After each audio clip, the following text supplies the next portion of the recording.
We are very, very sorry. Hindi ko, siyempre lahat kami nalulungkot dahil napakataas ng ating casualty figures. At ito, karamihan talaga ay dinala ng tubig. Dahil sa laki ng tubig, dahil sa bilis ng parating ng flash flood.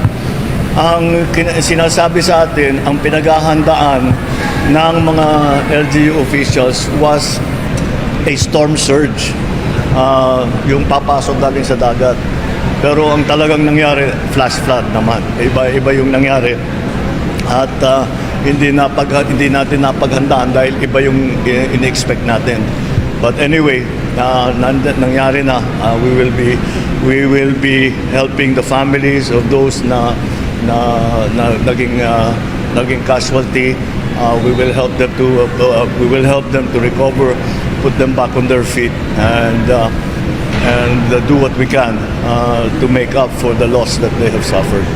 And that is, again, I made the same promise to Cebu, your governor and your mayor, that as long as the national government is needed, we will be here. We are not leaving hanggat maayos na ang inyong mga buhay at hindi na kami kailangan para sa mga tulong na dinadala namin, then we will remain here. Alright? Maraming salamat. Grabe maka-disappoint itong presidente natin, oy. Late ka na ngang dumating, November 7 na, o ilang days na nagkaroon ng bagyo, ang dami nang namatay. Tapos yung sasabihin mo, magsusorry ka lang at nalulungkot kayo dahil maraming casualties. Tapos sasabihin mo pa, talagang iba yung expected daw nila kasama ng mga LGU. Hindi pa pwedeng puro na lang sa LGU mo ipaasa. Mr. President, hindi pa pwede yun. Kung ikaw yung Pangulo, dapat nung wala pa yung bagyo, nandun ka na. Pinag-usapan nyo na, nandun ka na, dapat naka-hands-on ka na. Tapos sasabihin mo lang na ang expected ninyo ay storm surge. Pero nagkamali kayo kasi yun pala ay flash flooding. Kung ano ba tingin mo sa bagyo? Sa typhoon, may kasamang ulan. Natural, magkaroon niyang flooding talaga yan. Malakas ng buhos ng ulan, kaya nagbaha. Gano'n na ba talaga tayo mag-isip? One-sided lang tayo mag-isip. Paano ba talaga mag-prepare kung may bagyo? Doon lang ba sa isang parte na, storm surge to? O di kaya, ito ganyan, flash flooding. Parehas lang yan eh. Pag may bagyo, talagang babaha yan. Pag malakas yung ulan, magdadahilan pa eh. Tapos kukunin ka na lang na, anyway, tapos na yun. Parang ganun lang, nangyari na yun. Grabe ka naman, Mr. President. Hindi po pwedeng ganyan lang nangyari na yun. May paparating na namang bagyo. Si Yuan. Tatama dyan sa Luzon. Ilang beses na bang mangyari ang bagyo? Hanggang ngayon, natataranta ka pa din. Halatang halata naman.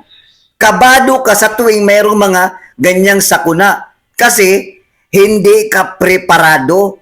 Kung ikaw yung commanding in chief, ikaw yung nagdadala ng timon sa bansang Pilipinas, kung baga ikaw yung driver namin.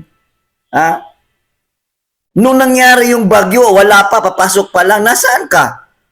Diba? Di ba dapat nandun ka na?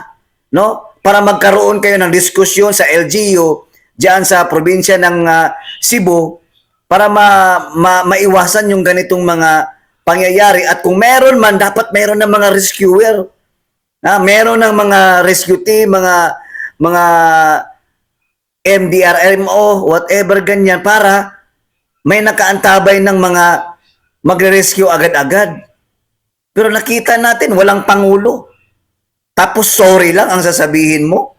Tapos sasabihin mo, anyway, nangyari na ang lahat. Tapos na. Paano yung paparating Yuan ngayon, Mr. President? Ganun pa rin din yung sasabihin mo? Tama nga yung sinabi mo nung nakaraang mga bagyo pa.